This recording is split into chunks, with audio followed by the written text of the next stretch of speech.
Saudara-saudara, mari kita membaca kitab suci dari buku Ibrani pasal ke-11, bagian yang terakhir.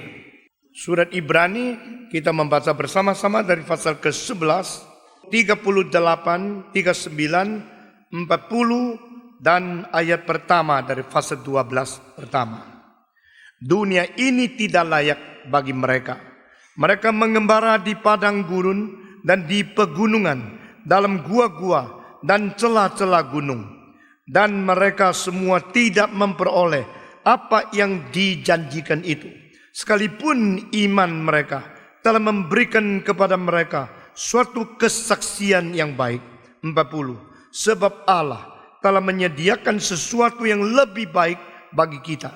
Tanpa kita, mereka tidak dapat sampai kepada kesempurnaan. Kita membaca bersama-sama 39 dan 40. Dan mereka semua tidak memperoleh apa yang dijanjikan itu.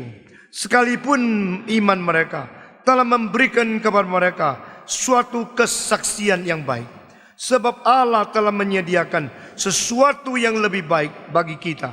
Tanpa kita, mereka tidak dapat sampai kepada kesempurnaan. Atau terjemahan lain, dibalikkan ayat ke-39. Semua mereka ini sudah mendapatkan saksi dan bukti yang indah. Meskipun mereka belum menerima yang sudah dijanjikan itu. Dan Allah telah menyediakan sesuatu yang jauh lebih baik bagi kita semua. Tanpa kita sekarang ini, mereka tidak dapat sampai kepada kesempurnaannya. Pasal 12 ayat 1, semua membaca bersama-sama. Karena itu, kita mempunyai banyak saksi bagaikan awan yang mengelilingi kita. Marilah kita menanggalkan semua beban dan dosa begitu merintangi kita, dan berlomba dengan tekun dalam perlombaan yang diwajibkan bagi kita. Atau terjemahan lain, karena kita mempunyai begitu banyak saksi yang seperti awan yang bercahaya sedang mengelilingi kita, maka biarlah kita meninggalkan semua beban yang mengikat dan dosa yang merintangi kita itu, serta berlomba dengan tekun dalam perlombaan yang diwajibkan bagi kita. Mari kita berdoa sekali lagi. Bapa di dalam surga, kami berterima kasih karena firman-Mu adalah firman yang hidup dan yang menghidupkan masing-masing yang beriman kepada Tuhan. Firman-Mu adalah firman yang suci, yang membersihkan hati manusia yang datang mencari Tuhan. Kami berdoa kiranya pada hari ini, bersama dengan semua orang yang beriman di seluruh muka bumi, kami datang kepadamu, minta Tuhan memberikan penerangan, memberikan pembersihan, memberikan berkat, memberikan penyertaan kepada kami yang berbakti di dalam kebaktian ini.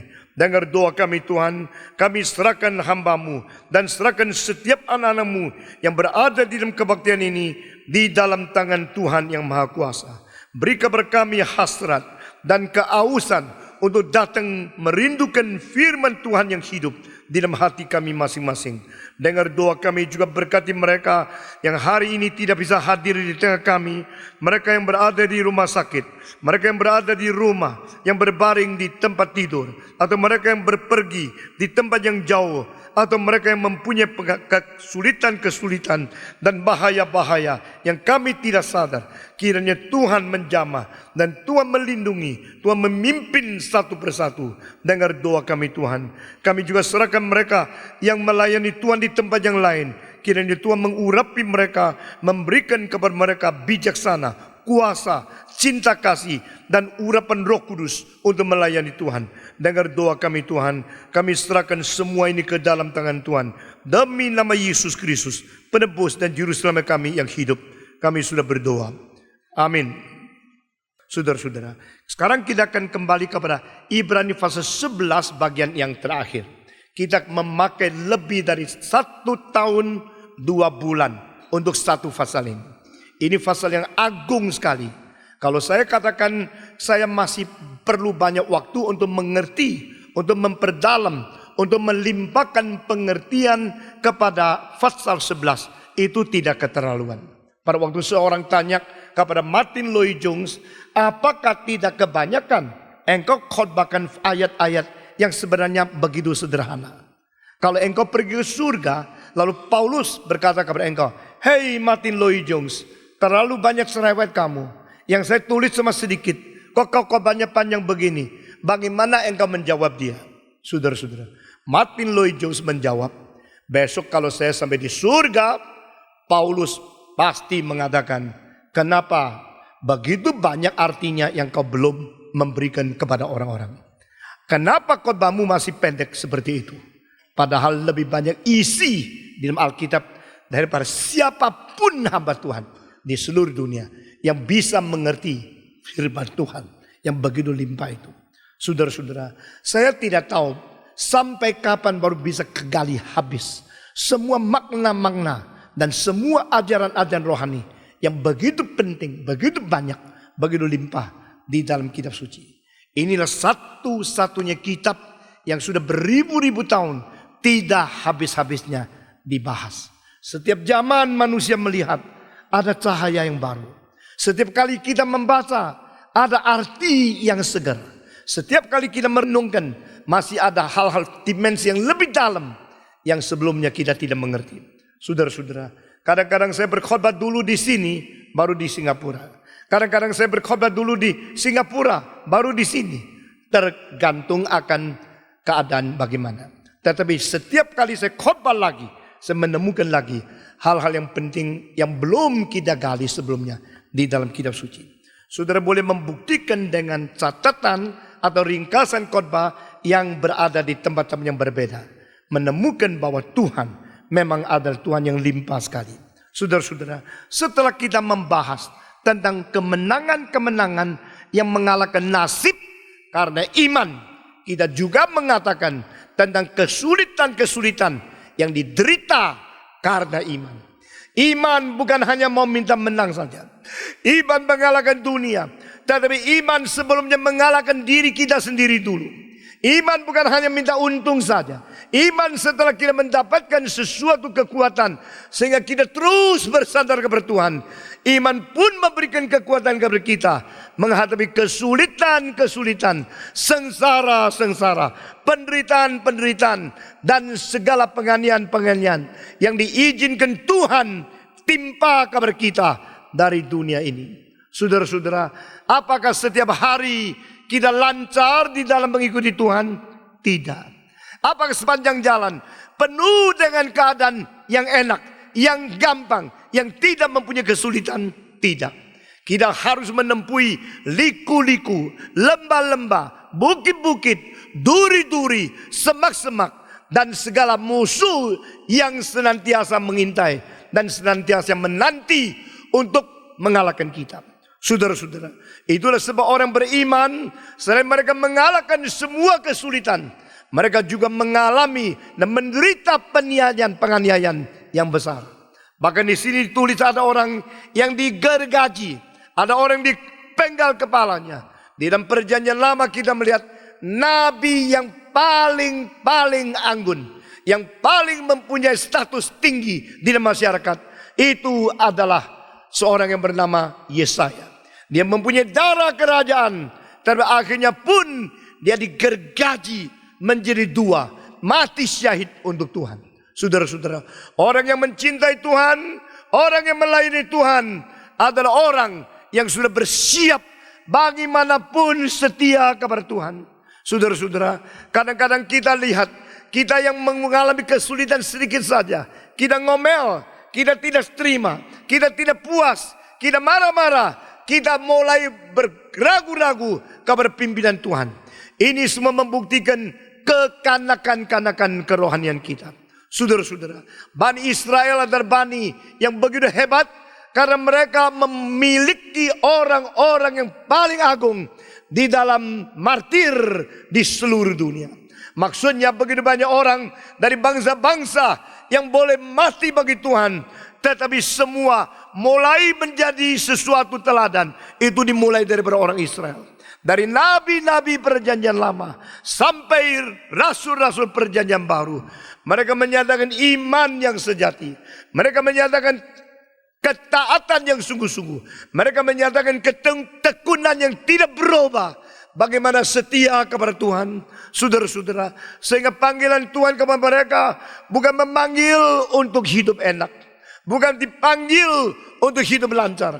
Bukan dipanggil untuk selama-lamanya mendapatkan berkat dan mendapatkan anugerah dari Tuhan. Mereka dipanggil juga untuk menderita, memikul salib, dan mati syahid untuk Tuhan. Saudara-saudara, sehingga Alkitab mengatakan orang-orang seperti ini, mereka sebenarnya tidak layak dimiliki oleh dunia. Bukan mereka yang tidak layak, tetapi dunia tidak layak memiliki mereka. Ini adalah orang yang terlalu anggun, orang yang terlalu tinggi, sehingga orang dunia tidak mengerti. Saudara-saudara sekalian, kalau kita mengerti segala sesuatu, berarti segala sesuatu yang kita mengerti itu sejajar dengan derajat kita.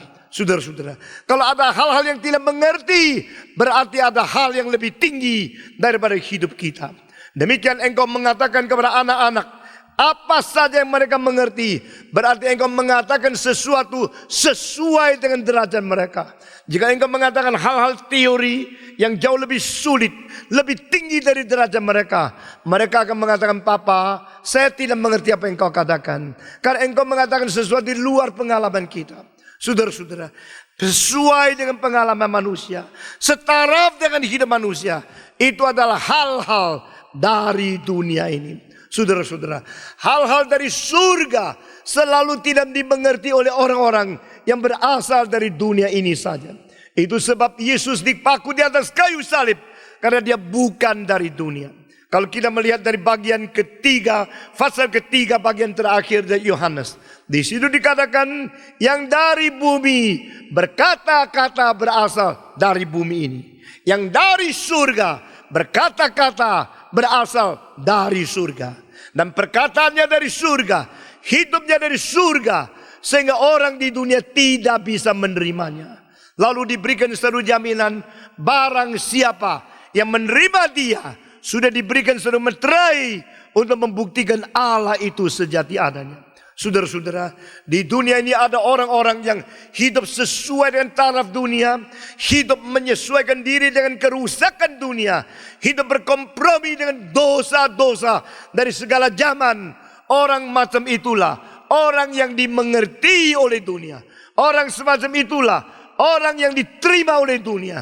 Tetapi saudara-saudara, semua yang beriman kepada Tuhan, yang mempertahankan kebenaran yang diwahyukan oleh Tuhan, dan mereka yang memastikan diri untuk mematuhi perintah dan berjalan dalam kehendak Tuhan, mereka selalu mempunyai hidup yang dianggap tidak sesuai dengan dunia ini, dan dunia ini tidak layak memiliki mereka. Saudara-saudara sekalian, satu kali saya berkhotbah di Manila, seorang tua mengatakan, maafkan, saya terus terang saja, setiap kali engkau datang, engkau khotbahkan taraf yang terlalu tinggi. Engkau memberi standar yang sangat tinggi. Tetapi sebenarnya orang dunia sulit mencapai apa yang menjadi standar di dalam khotbahmu. Sehingga saya kira engkau percuma, begitu letih, begitu lelah, begitu berbeban untuk mengkhotbahkan agama orang Kristen. Tetapi kami sulit terimanya. Saudara-saudara, saya berkata kepada dia, saya tidak akan turunkan derajat yang ditetapkan di dalam Alkitab. Tapi saya berdoa supaya Anda satu hari boleh menerimanya. Saudara-saudara, kali keempat saya ke Manila, dia datang lagi mendengar khotbah, dan dia maju ke depan.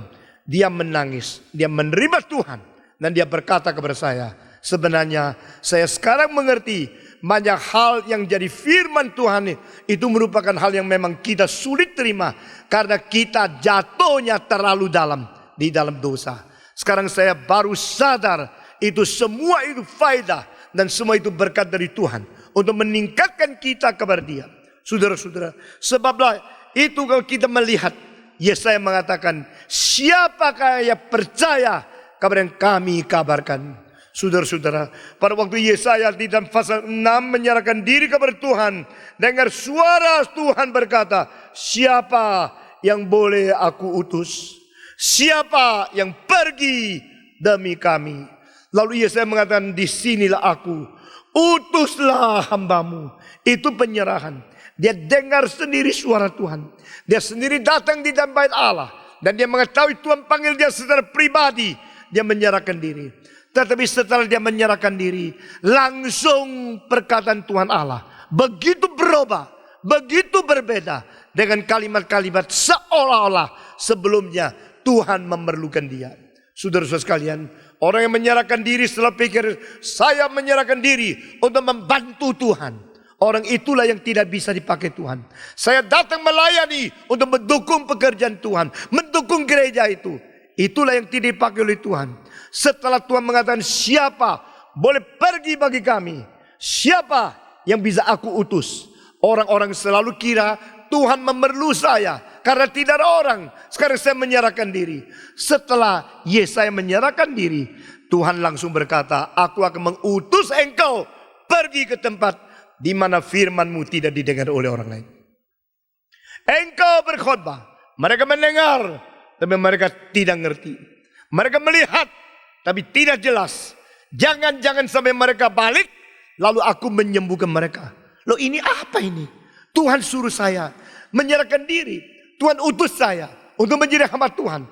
Setelah saya menyerahkan diri, justru Tuhan berkata, Tuhan mengutus aku pergi, mengabarkan sesuatu sehingga orang tidak ngerti.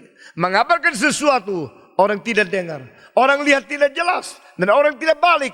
Dan tidak diselamatkan. Mengapa begitu?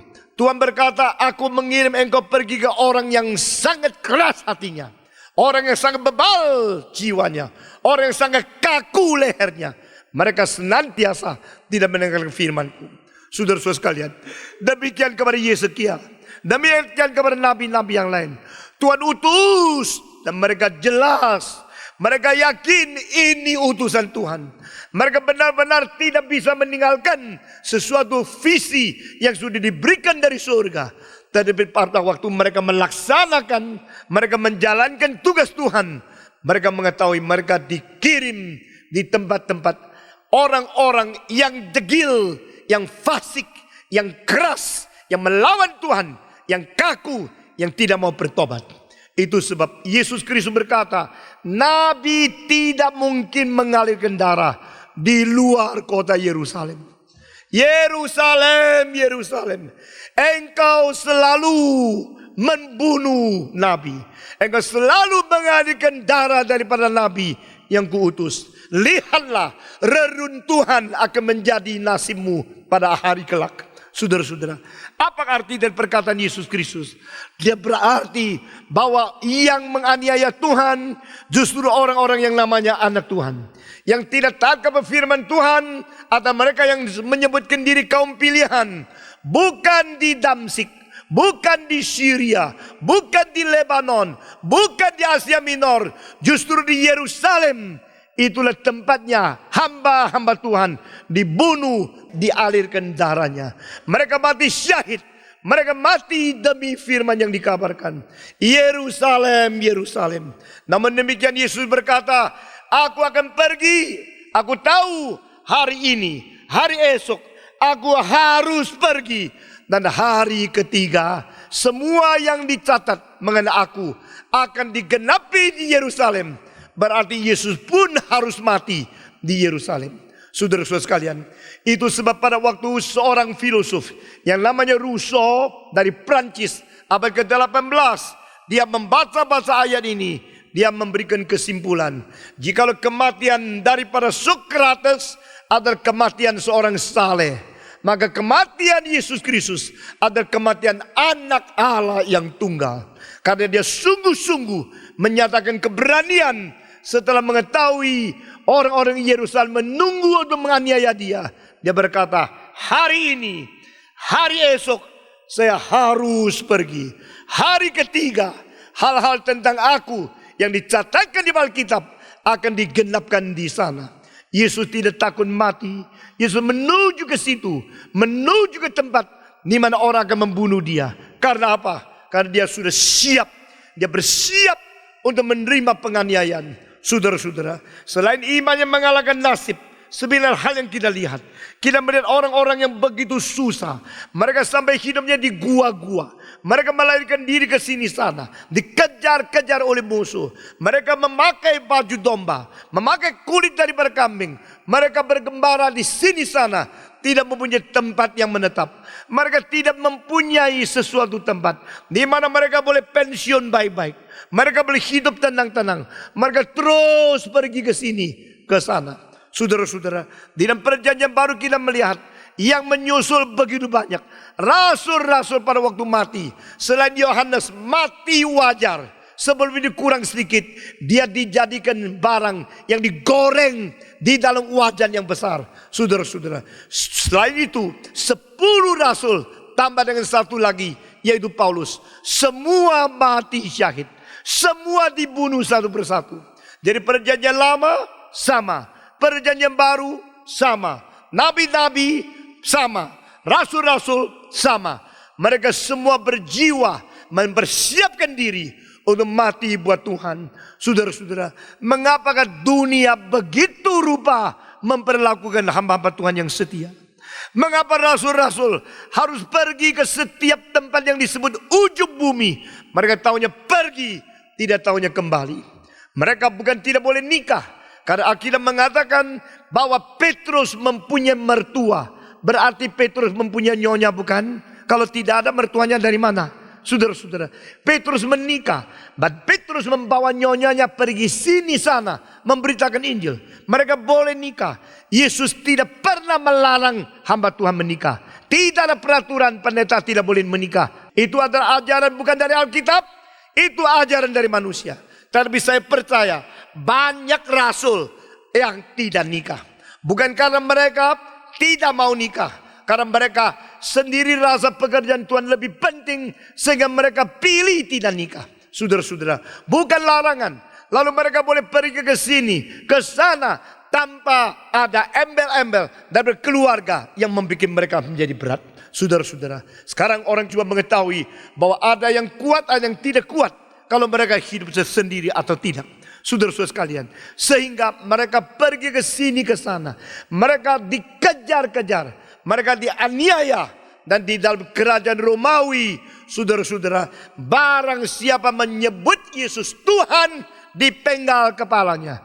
Mengakibatkan gereja berbakti kepada Tuhan di katagom, berada di bawah tanah. Mereka di tempat yang tersembunyi, di tempat yang sangat rahasia, supaya mereka tidak ditangkap, mereka tidak dibunuh, dan bertumbuh iman mereka di gua-gua, di tempat-tempat yang tersembunyi. Ini yang dikatakan di sini, dan mereka semua tidak memperoleh apa yang dijanjikan itu, sekalipun mereka telah memberikan kepada mereka sesuatu kesaksian yang baik. Saudara-saudara, mereka berada di gua, mereka berada di padang belantara, mereka pakai pakaian daripada kulit kambing dan kulit domba, dan mereka menderita kekurangan, kesesakan, dan siksaan. Saudara-saudara, tetapi puji Tuhan, mereka rela demikian sampai mati, sampai berjumpa dengan Tuhan tanpa berkompromi untuk mencari hidup yang baik. Saudara-saudara sekalian, di sini dikatakan mereka sudah mendapatkan bukti yang indah, meskipun belum mendapatkan yang dijanjikan. Nah, kalimat ini muncul beberapa kali di dalam pasal 11. Mereka sudah lihat dari jauh, tapi mereka tidak mendapatkan yang dijanjikan. Mereka waktu mati belum mendapatkan yang dijanjikan, tapi mereka melambaikan dari tempat yang jauh. Dan mereka mengatakan memang kita hanya menjadi tetamu saja. Kita hanya menjadi musafir saja. Apa artinya? Berarti mereka mempunyai pengertian hidup secara total. Hidup yang secara total berarti hidup sekarang plus hidup selama-lamanya. Semua. Hidup sekarang plus hidup selama-lamanya. Jika engkau mempunyai konsep hidup yang fragmental atau yang cuma bagian saja, engkau cuma tahu hidup di dunia ini saja dan tidak tahu hidup yang kekal. Engkau hanya tahu hidup berapa puluh tahun saja, engkau tidak tahu masih ada janji Tuhan yang lebih indah, yang lebih sempurna, yang lebih mulia dan lebih hormat, yang berada di dunia sana. Saudara-saudara, jikalau kita hanya mengetahui hidup sementara ini dan mati-matian cengkeram, mati-matian berusaha, mati-matian kita pegang hanya beberapa puluh tahun saja, maka kita ada orang yang kasihan sekali. Saudara-saudara, Tuhan berkata, hidup bukan hanya berapa puluh tahun di sini, harus ditambah dengan yang kekal selama-lamanya. Amin. Itulah sebab kita bukan hanya berjuang untuk yang kelihatan, kita berjuang untuk yang tidak kelihatan. Itu sebab di sini dikatakan mereka mengaku mereka hanya tamu. Mereka mengaku mereka hanya musafir saja. Saudara-saudara, dan jikalau engkau bertamu di tengah-tengah berjalan sebagai tamu, maka engkau harus ingat tempat itu bukan milikmu. Kalau tempat itu bukan milikmu, orang tidak terlalu sopan kepada engkau. Tidak apa, karena bukan milikku kok. Daerah itu bukan kampungku. Itu sebab anjing di situ menggonggong kepada engkau. Saudara-saudara, seorang bernama Sundar Singh, seorang yang dipakai Tuhan luar biasa di India. Dia mengatakan satu kalimat, jikalau aku masuk satu kampung, anjing dari kampung itu semua menggonggong saya. Itu membuktikan kampung itu bukan kampungku. Betul nggak? Karena bukan kampungku, maka anjingnya tidak kenal aku. Dan mereka menggonggong aku. Berarti aku hanya lewat kampung itu. Biar digonggong terus. Setelah sampai kampung sendiri, anjing-anjing kampung itu semua kenal saya. Mereka akan goyang-goyang ekor dan menerima saya di situ. Saudara-saudara, waktu saya masih muda baca itu saya lucu ya. Ini apa artinya? Dan dia mengatakan, jikalau saya milik surga, bukan milik dunia, maka anjing dunia pasti gonggong aku. Itu maksudnya. Ini bukan kampungku. Aku sedang lewat kampung ini. Lewat kampung ini saya menjadi tetamu. Ini tempat musafir. Ini tempat tamu.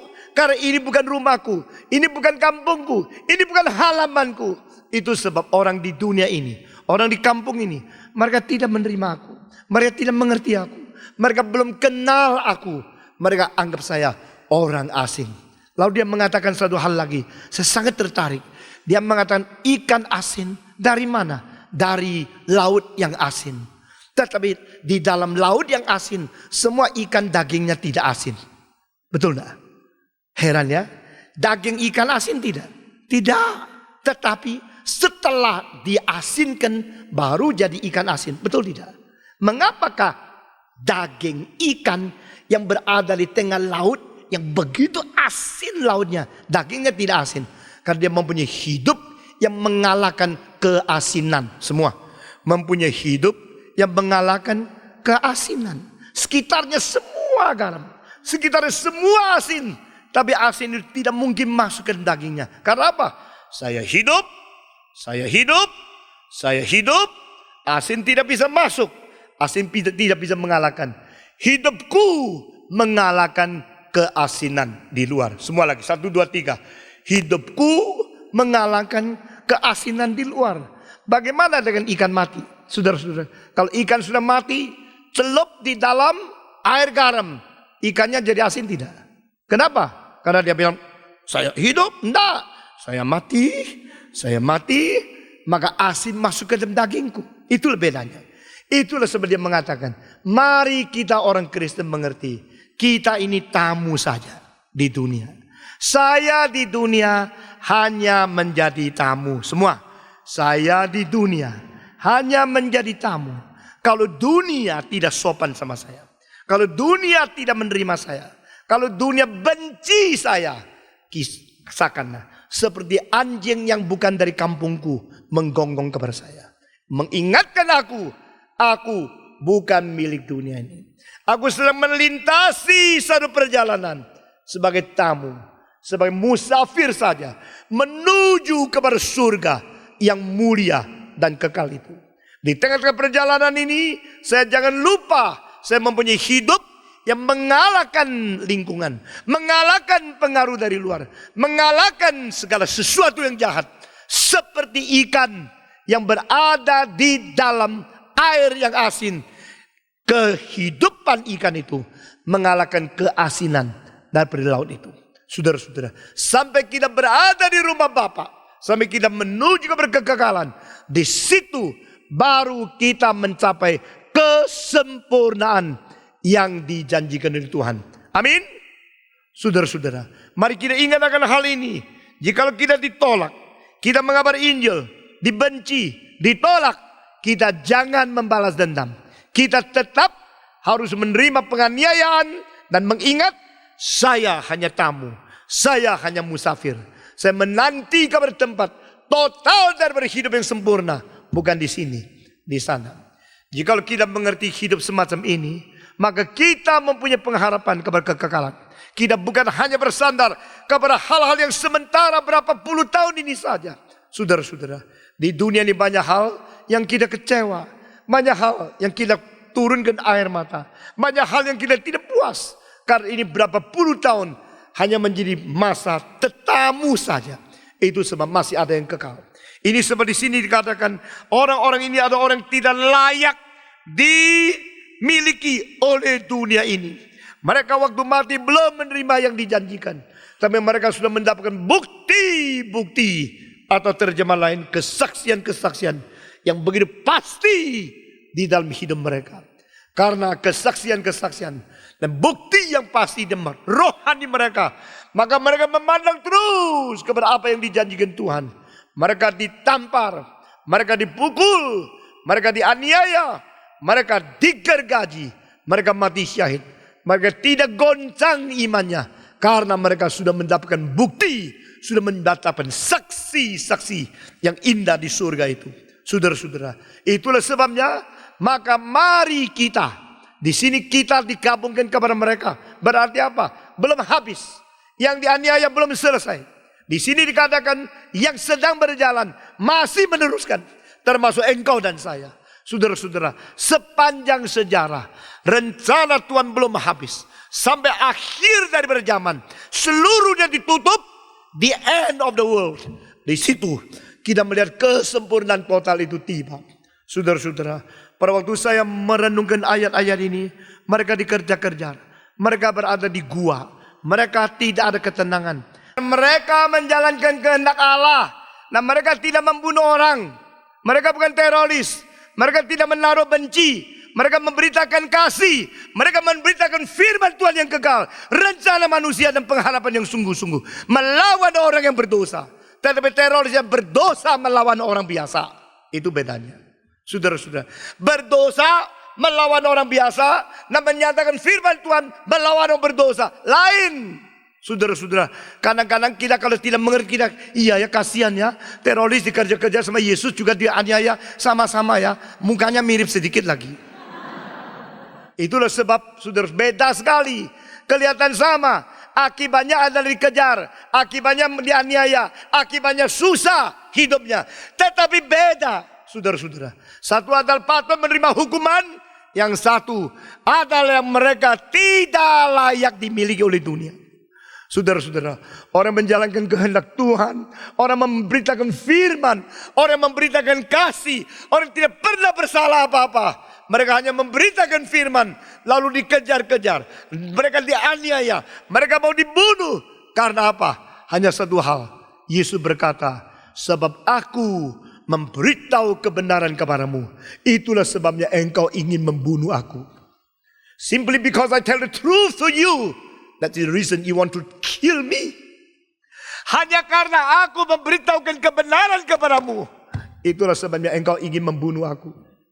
Saudara-saudara, jikalau diam satu kantor, 10 orang semua itu korupsi.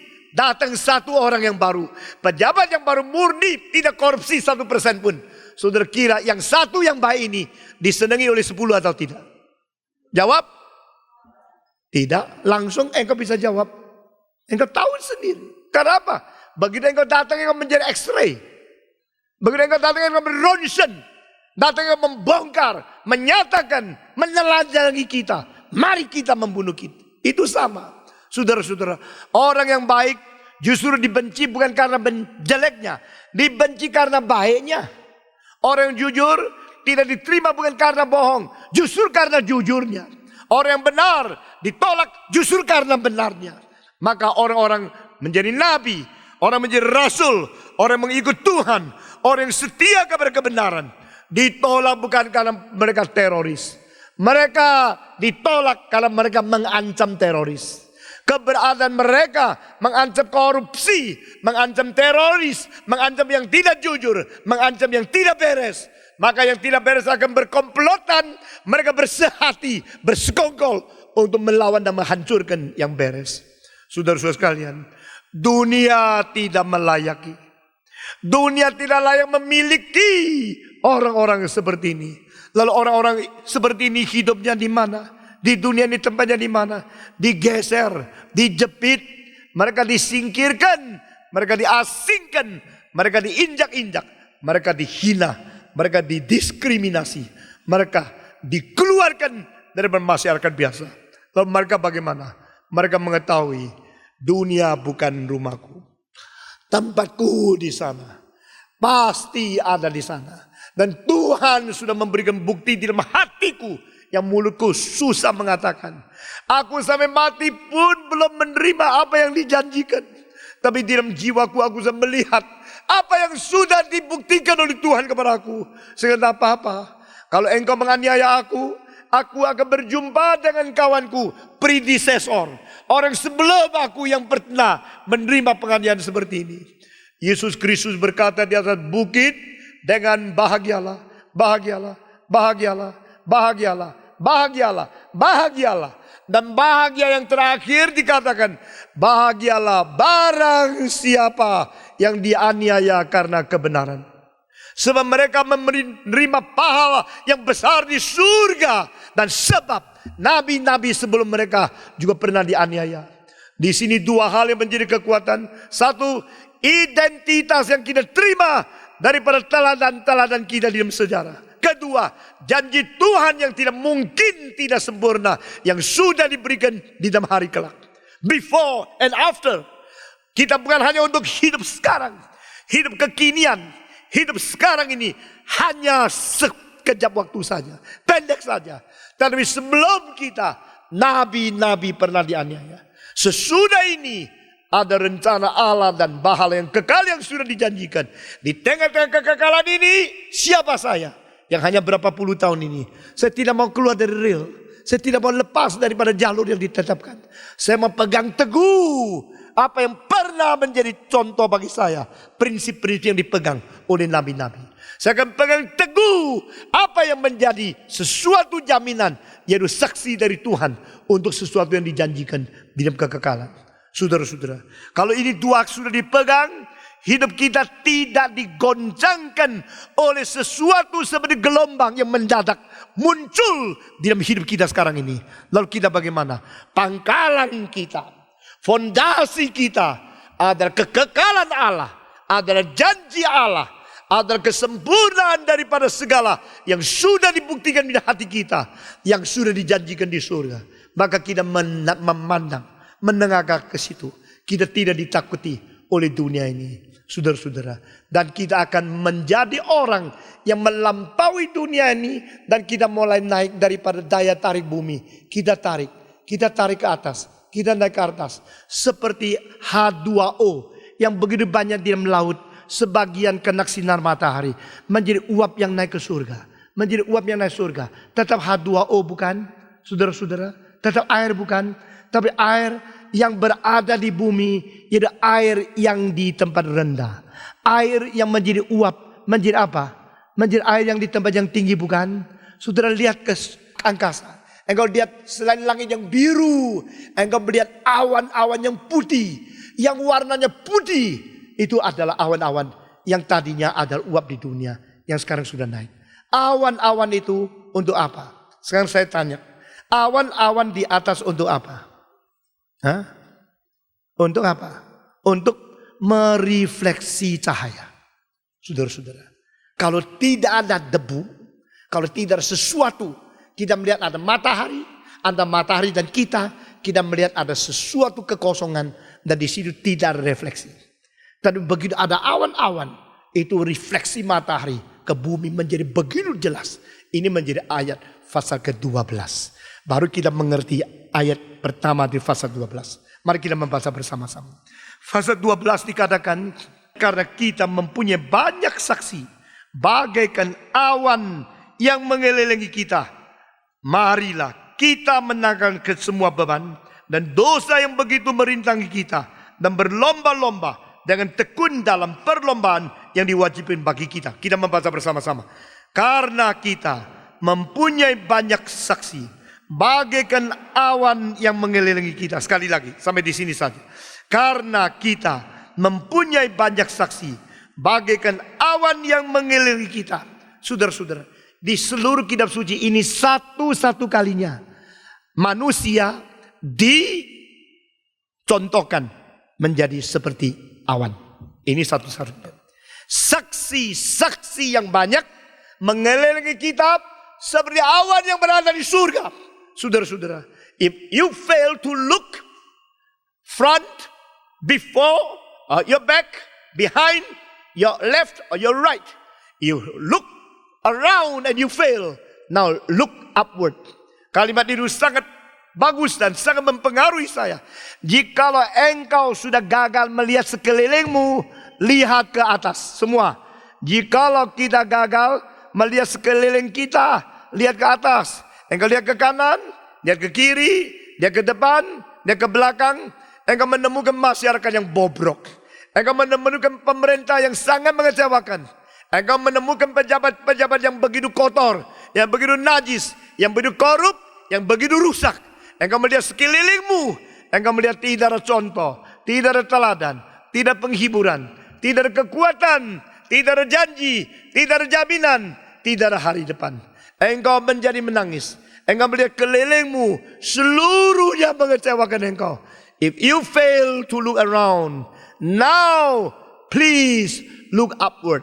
Lihat ke atas. Saudara-saudara, jika engkau tidak menemukan orang yang memuaskan hatimu, engkau tidak menemukan orang yang betul-betul memberikan penghiburan kepada engkau, jangan lupa kembali memandang Tuhan, melihat Tuhan. Di sini katakan, mari kita menanggalkan segala sesuatu. Mari kita melihat ke atas. Waktu kita lihat ke atas, awan-awan itu begitu bercahaya. Awan-awan itu begitu mulia. Awan-awan itu begitu tebal. Awan-awan itu begitu luas. Awan-awan itu begitu besar, begitu agung, sedang mengelilingi aku, sedang mengelilingi kita. Apa maksudnya? Kita tidak boleh tidak belajar dari kesaksian-kesaksian. Kita tidak boleh tidak merenungkan apa yang menjadi pergumulan mereka, sehingga mereka yang sama-sama dengan kita, mereka yang dulu pernah sama-sama dengan kita, pernah sama-sama dihina, pernah sama-sama menderita sulit, pernah sama-sama mengalami segala kepicikan. Mengapa sekarang menjadi awan? Mengapa naik? Mereka sudah mengalahkan gravitasi dari dunia ini. Mereka sudah melebihi dari daya tarik bumi yang selalu menjadikan mereka berada di bawah. Mereka sudah menjadi awan. Mereka sudah naik. Saudara-saudara, manusia bisa naik. Nah, makin tinggi naiknya, makin mempunyai penglihatan yang sangat berbeda. Makin tinggi lihatnya, makin mencapai visi yang jauh sekali. Makin tinggi melihatnya, makin melihat segala kesulitan itu kecil sekali. Tahun 73 saya dari Manila, lewati akan kota-kota. Saya waktu itu ingin tahu mengenai sedikit sekali daripada negara-negara. Maka saya tidak milih yang langsung, memang agak bodoh waktu itu. Saya pilih yang paling banyak keliling. Jadi Pan American yang dari Manila sampai ke New York. Saya pertama kali ke Amerika, saya sengaja pilih yang rutinnya banyak stopnya. Stopnya sampai belasan, saudara-saudara. Dari Manila sampai Bangkok, dari Bangkok sampai Madras, dari Madras lewat Delhi lagi, dari Delhi lewat Teheran, dari Teheran lewat akan itu sampai di Ankara, Ankara terbang lagi Istanbul, Istanbul terbang sampai Frankfurt, Frankfurt terbang lagi sampai Copenhagen, baru Copenhagen sampai di New York. Bayangkan. Jadi itu stop over. Sekarang saya jengkel sekali stop over. Kalau bisa direct flight. Waktu saya mau tahu sedikit, paling sedikit bisa lihat setiap negara kira-kira bagaimana. Dan setiap itu airport jual apa kira-kira tahu mereka punya kebudayaan bagaimana. Itu tujuan saya. Tapi akhirnya 36 jam baru sampai di New York. Saudara-saudara, tunggu, berhenti. Sampai di New York, seluruh kota New York kambang. Naik turun. Saya suka kambang. Sebelum masih di helikopter begitu. Hari esoknya khotbah, kapok luar biasa. Saudara-saudara, Dan itu perjalanan sangat kesan sekali. Karena satu kota, lewat. Saya dapat banyak pengertian sedikit-sedikit menggambaran daripada itu tempat. Saudara-saudara, paling sedikit saya melihat Ankara sampai Istanbul. Di tengah-tengah jalan saya tahu itulah yang disebut Provinsi Galatia dan Asia Minor. Maka saya terus melihat ke bawah. Baru saya sadar, aduh kasihan Paulus. Paulus dulu berkhotbah jalan kaki di daerah itu. Itu padang belantara yang puluhan kilometer baru ada beberapa batang pohon. Lalu dia jalannya bagaimana? Panas teriknya matahari. Dia terus mengabar Injil dengan jalan kaki. Saudara-saudara, mau mengasuh tidak ada. Di tempat jalan 2000 tahun yang lalu dia pergi mengabar Injil. Ini jalannya lain seperti di Indonesia, lain seperti di Jawa. Kapal terbang begitu lewat selain gunung, sawah, pohon hijau. Itu begitu indah. Seperti karpet yang indah di Jawa ini. Saudara-saudara, tetapi di Turki Tengah, Galatia, tempat-tempat yang dimana Paulus melintasi, justru gersangnya luar biasa. Saya waktu itu mulai sadar, Tuhan, Paulus tidak naik sepeda, gua naik kapal terbang. Durhaka saya kalau tidak khotbah baik-baik. Yesus tidak pernah naik mobil. Kita naik kapal terbang mengabar Injil. Masih berani katakan kita pikul salib. Saya pikir banyak, saya belajar banyak. Nah saudara-saudara, pada waktu saya lewat tempat-tempat itu, saya mulai belajar apa yang Tuhan mau saya mengerti akan hal itu. Tapi waktu di situ saya baru mengetahui alangkah sulitnya orang dulu melewati tempat-tempat seperti ini. Saudara-saudara sekalian, demikian kita melihat di tengah-tengah angkasa, saya lihat awan-awan yang berada di tengah-tengah angkasa. Waktu kapal naik ke atas, dia angkasa di bawah itu. Angkasa itu waktu kita lihat di atas, waktu di atas terbang di bawah. Sebenarnya orang-orang itu sama seperti kita. Adalah orang-orang yang berdosa, adalah orang-orang di dunia. Tapi dipanggil Tuhan, akhirnya mereka menjadi awan.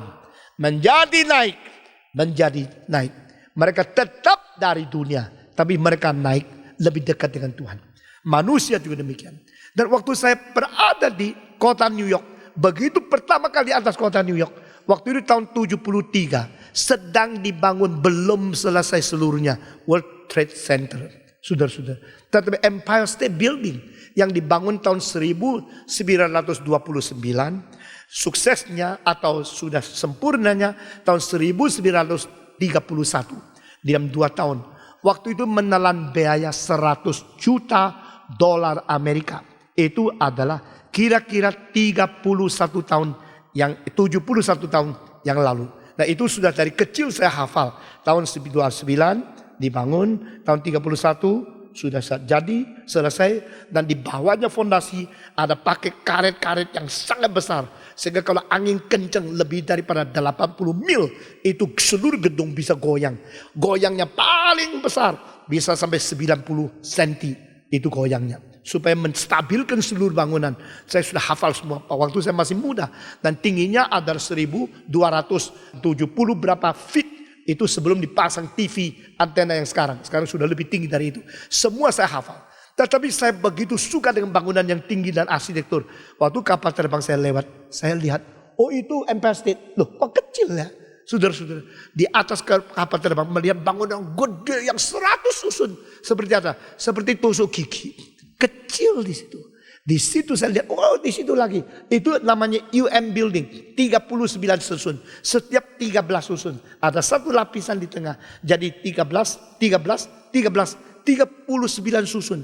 Itu pinggirnya ada assembly hall, atasnya bundar. Yang di waktu itu tahun 52 disebut the most modern architecture in the world. Dan di situ saya melihat, oh ini UN, ini adalah Manhattan, ini adalah Chrysler Building, ini adalah yang disebut itu Rockefeller Center, ini adalah yang disebut itu Empire State. Saya melihat, oh saya baru tahu kecil sekali. Saudara-saudara, makin tinggi melihat dunia makin kecil semua. Makin tinggi melihat kesulitan makin remeh semua.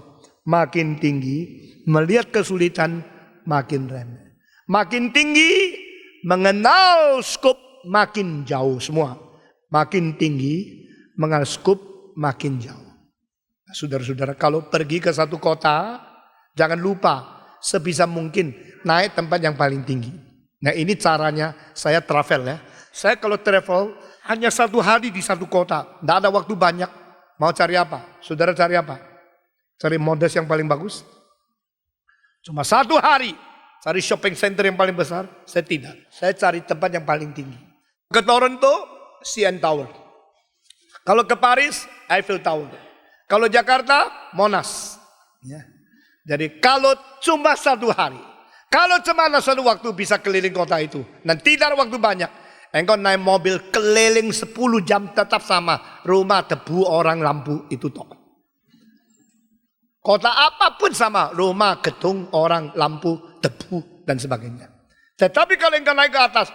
Engkau langsung lihat, oh di sini ada sungai. Di situ ada apa? Di sini ada rumah. Di situ ada bangunan. Mall di sini. Itu Independent Hall. Ini apa gubernur. Engkau jelas sekali. Saudara-saudara. Coba pergi ke Taipei. Pergi ke Hong Kong. Kalau ke Hong Kong kemana? Ke China Bank. Di atas lantai ke 60 berapa. Ada tempat boleh lihat Hong Kong. Tidak usah bayar. Saudara-saudara. Kalau engkau ke Shanghai. Pergi ke itu yang disebut Eastern Pearl. Atau pergi ke itu Hyatt. Di atas boleh melihat seluruh kota Shanghai. Saudara-saudara. Kalau ke Jakarta, Monas, atas ada lubang kecil bisa lihat. Kalau di atas lihat lebih indah. Dan jangan pilih waktu awan gelap naik. Jangan pilih waktunya hujan deras naik. Pilih waktu matahari terang benderang. Awan-awan mengelilingi. Sehingga engkau bisa melihat. Saudara-saudara. Kalau engkau sejajar dengan tempat tingginya sebenarnya awan. Engkau melihat ke bawah. Engkau jelas mengetahuinya. Saudara-saudara. Menjadi awan berarti apa? Tidak hidup terus di bawah. Tidak hidup lengket dengan bumi. Menjadi awan berarti apa? Sudah mengawang. Sudah naik ke atas. Waktu di atas, engkau melihat jelas. Saudara-saudara. Orang yang tinggal di rumah 5 susun, lihatnya mungkin kira-kira 3 kilometer. Kalau engkau bisa lihat tinggi sampai 10 susun, engkau bisa lihat sampai mungkin 10 kilometer. Kalau engkau 100 susun, engkau bisa melihat 145 kilometer.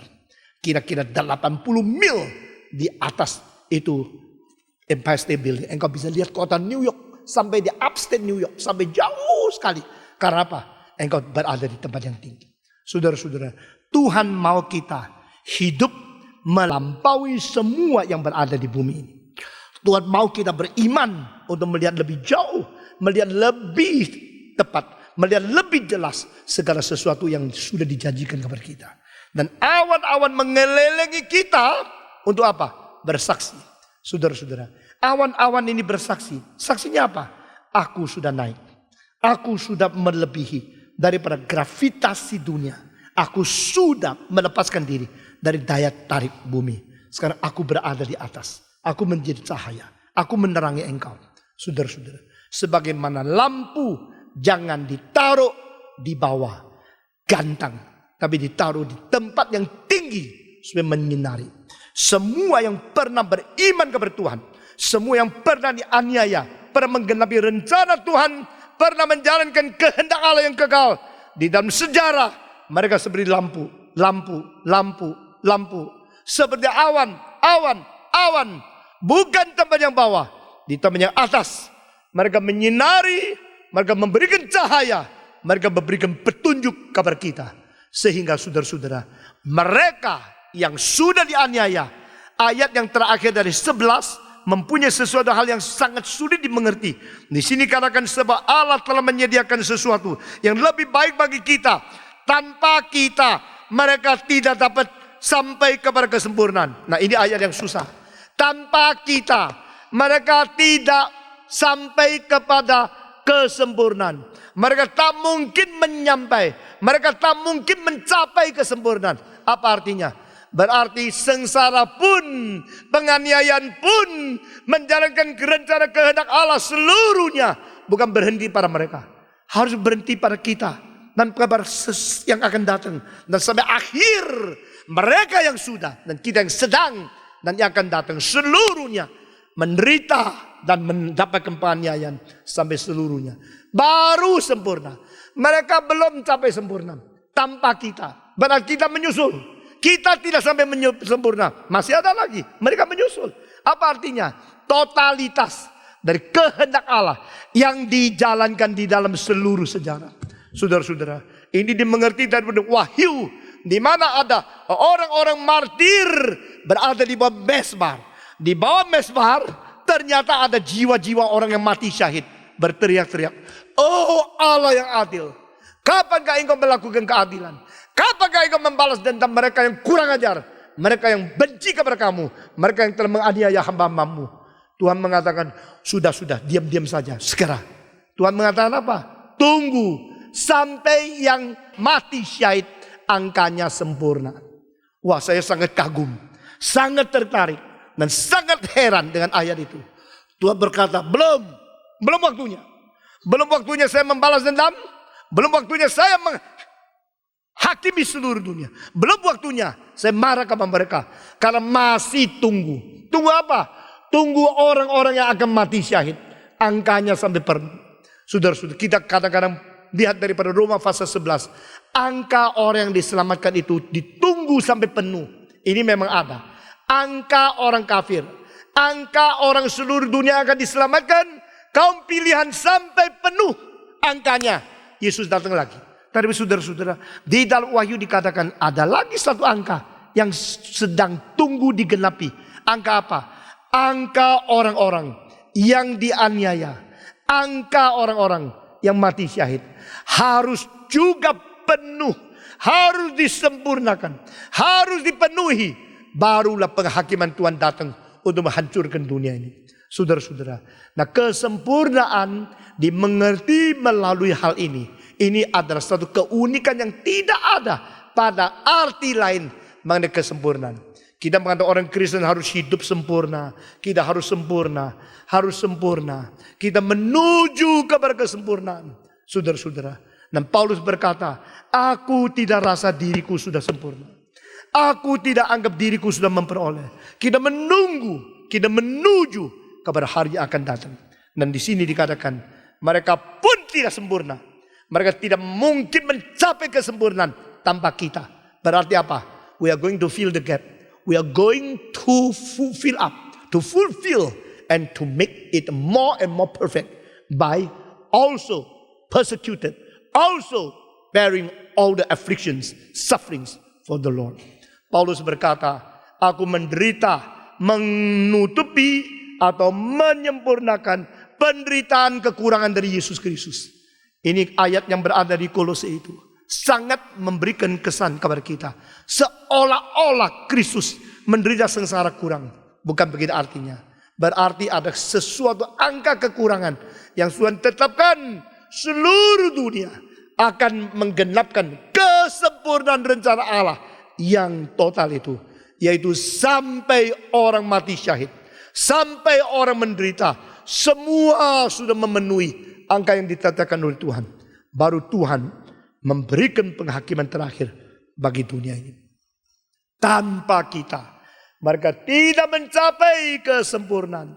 Itu sebab, mari kita sekarang ikut berlari-lari, berlomba-lomba untuk menggenapi akan hal itu. Saudara-saudara, ayat 1 dikatakan, maka kita meninggalkan semua beban dan semua dosa yang begitu mengelilingi kita, dan berlomba dengan tekun dalam perlombaan yang diwajibkan bagi kita.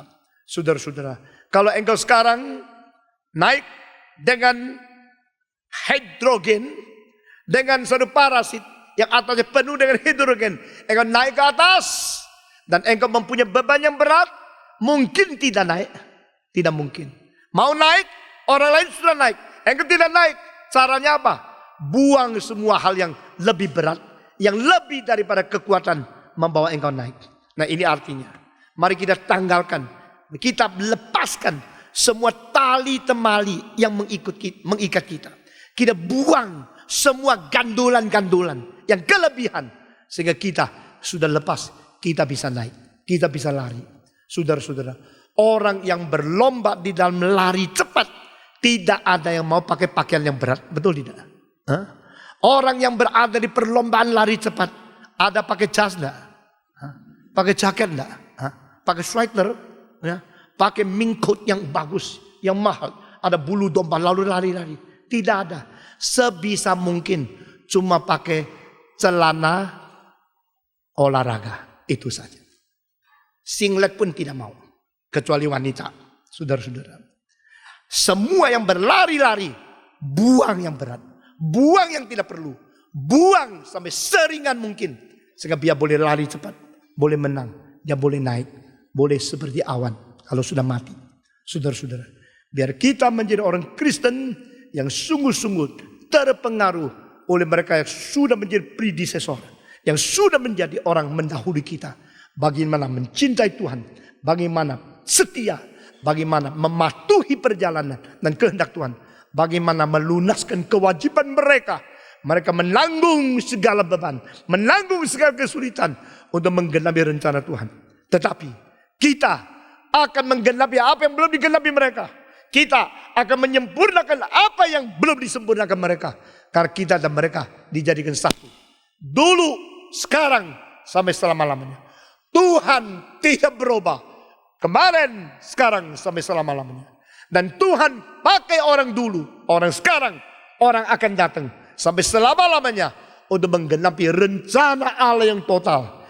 Melalui setia kepada Tuhan.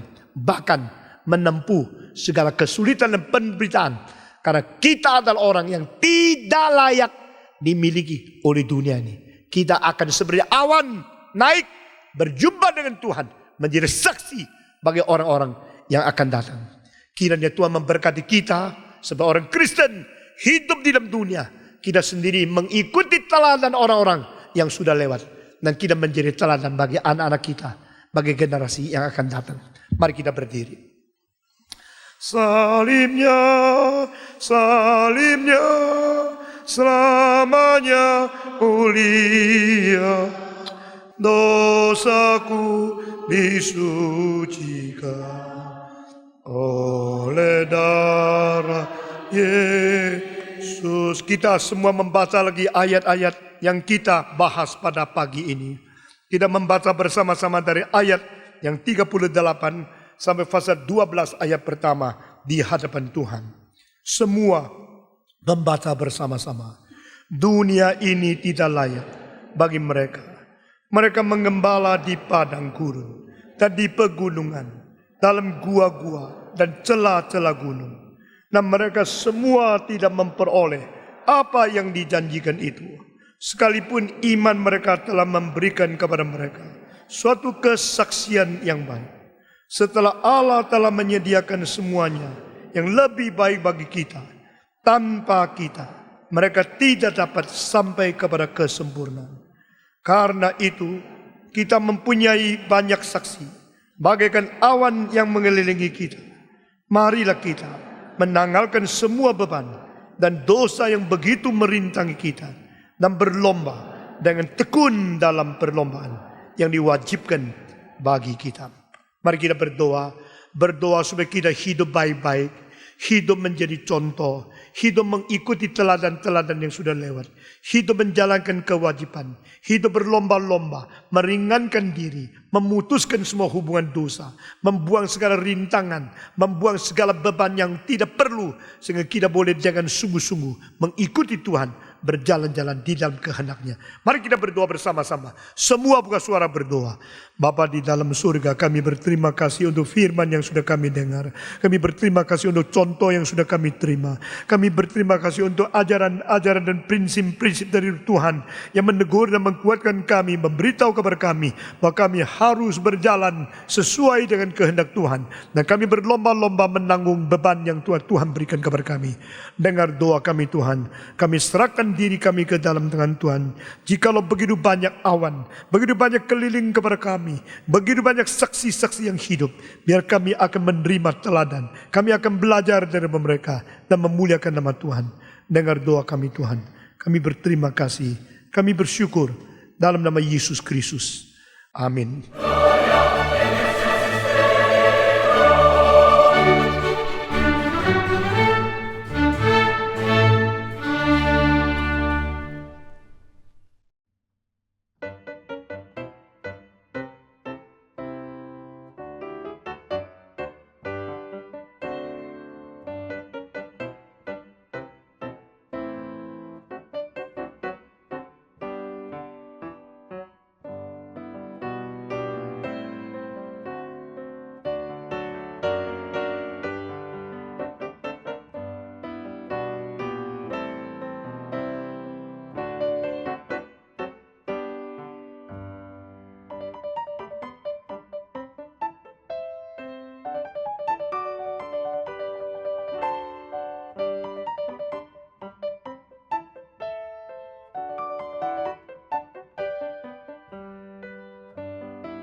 Tuhan.